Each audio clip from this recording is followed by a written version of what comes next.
Well, today is exactly a week since that tragic helicopter incident that we lost the lives of 8 patriots too. And the presidency has announced some preparations in terms of deep coverage and all that, and how we are going to handle the burial of the remaining 6. We know that a few days ago we buried the 2 Muslim patriots, and it's Friday is the time for us to bury the remaining 6. We want to engage Shamima Muslim, and he speaks for the presidency. We want to understand what the preparations are and how we can all be involved. And Shamima, thank you for joining us. Good morning to you.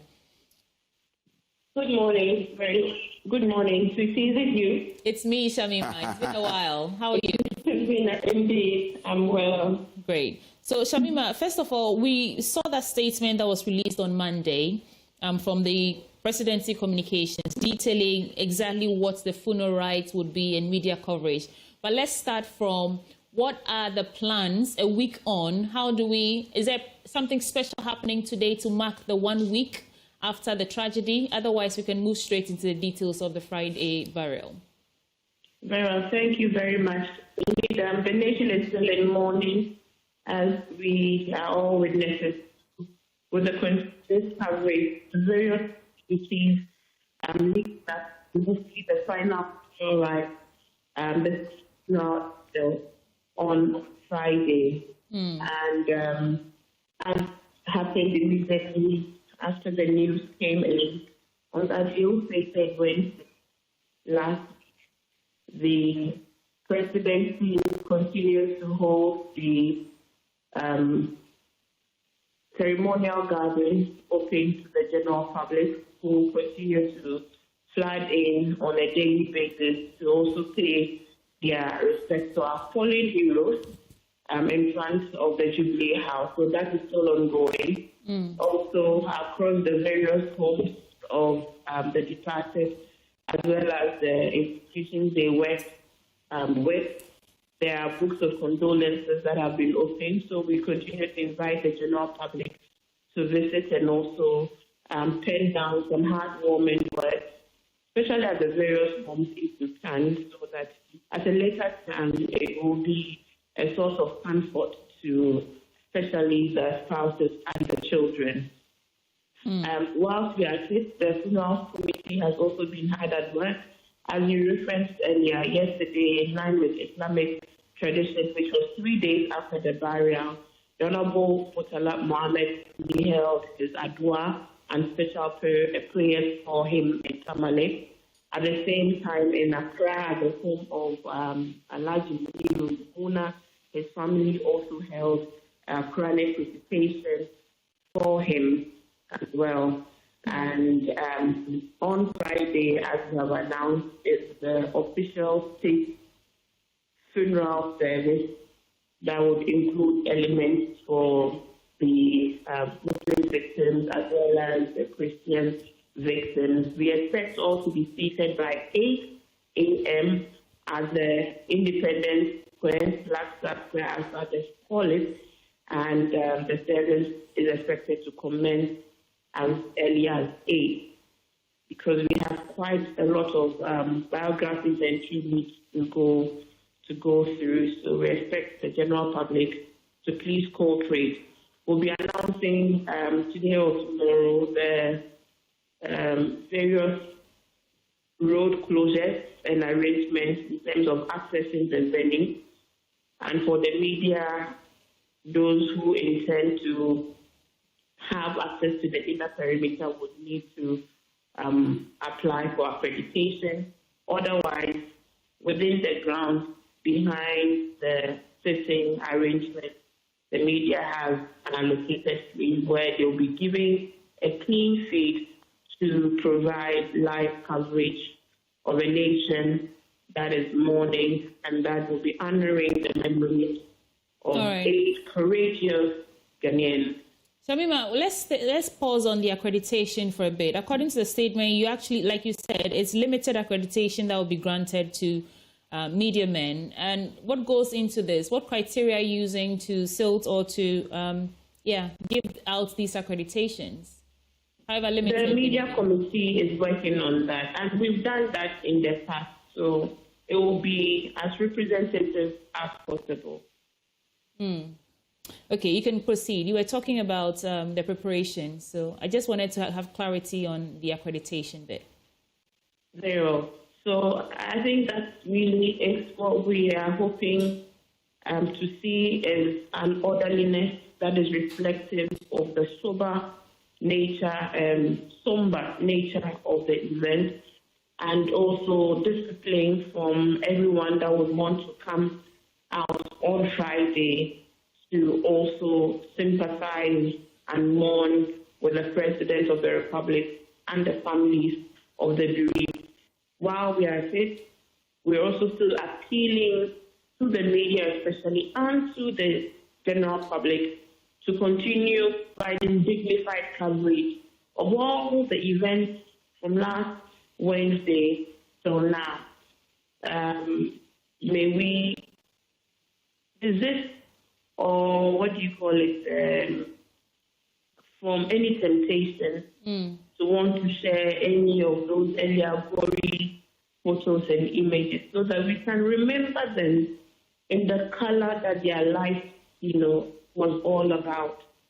So please, also for the sake of the families, let us be sensitive in the ways that we report the insensitive comments that have come from some members of the society is unbefitting of the nation that we should all be proud about. So please, that's the appeal to the citizens. And also for the vehicles to know that please obey the police and cooperate with the police when they are giving you directions.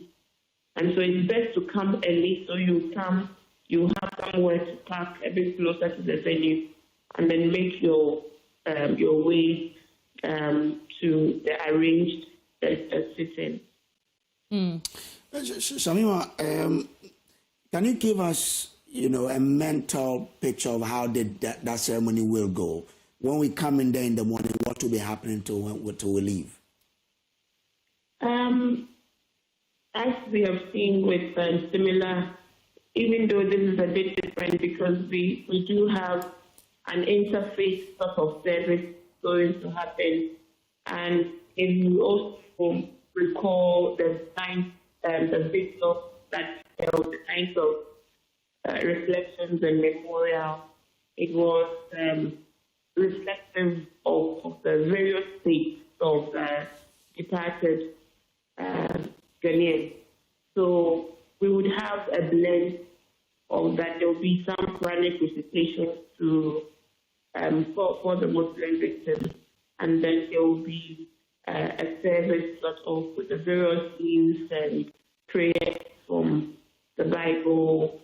So the officiating clergy is there, and then we also have the officiating imam. So again, a reflection of who we are as a people in our diversity, in our difference, and yet bound by our common humanity as a people, and ensure that our country heals and recover from its division.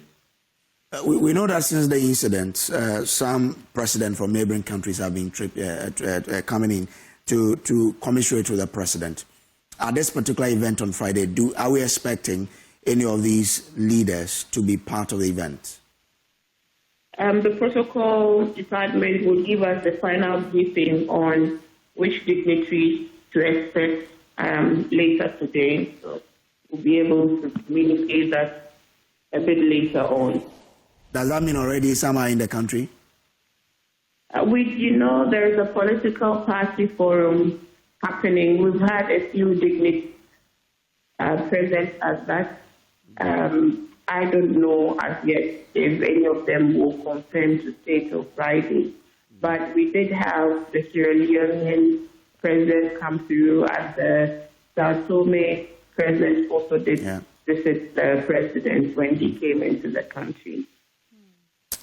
So Friday, 8 a.m., some possible roads closed, but Is there a specific color we should? I know Ghanaians usually just wear black, but are we making it compulsory? What should we wear if we want to attend the funeral? I think you should wear whatever you wear when you want to mourn. For Muslims, we really don't have a color for mourning, so people would come in their abayas and jalabias and whatever it is. But for Christians, I know usually the color for your mourning is black as we have seen.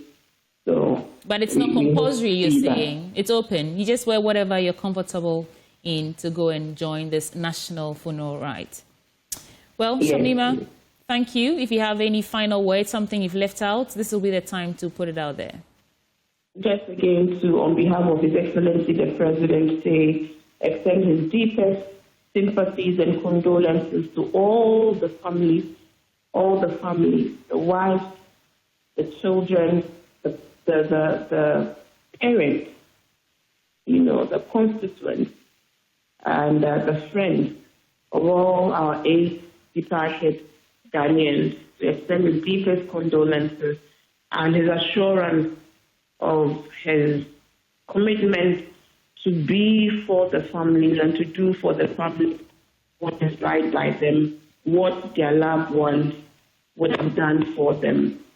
I announced yesterday about the education fund for all the children of the departed comrades and heroes, and also to extend his gratitude to the people of Ghana for bearing him up and his family in prayer, the entire government, praying for his government, for his appointees, members of the ecumenical society, the churches. They were at his residence. They prayed with him. They prayed for him.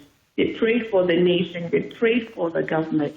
And their words were reassuring. They declared that his government will succeed and that he will deliver on the mandate that the people of Ghana has given him, even as he wears this heavy crown and this burden that has come his way, because it's a personal loss to him himself. So he thanks the people of Ghana, to the faith communities, to the imams that have also prayed, with him and for the nation. And his appeal is that we should continue to pray for this country so that this country will truly heal. And in the end, we'll give all glory to God Almighty. Thank you so much. Shamima Muslim is Deputy Presidential Spokesperson, and she joined us for details on what to expect on Friday at 8 a.m. She said some roads will be closed, and tomorrow they will announce exactly which roads will be closed. But wear whatever you want, be seated early and on time so that we can respectfully lay the remains of those 6 soldiers to rest. Kojo, that's our time now for this conversation. This is a solemn one, so you want to keep it at that. But let's all meet on Friday, come early, so that we can pay our last respects to the departed. Today is going to be a heavy day for a few people who were really close to the departed 8, because it's exactly 1 week that this tragic incident happened to us. Let's just remember them in our thoughts and prayers and ask that God Almighty heals them. That day, it's around 8:55 now. We had no idea what was happening. In fact, we had closed the show. Yeah. I had gone home. Yeah. Ah, well, that's life. So for the family, as we say, may the good Lord himself console them, because he's the only one who can console them in this time.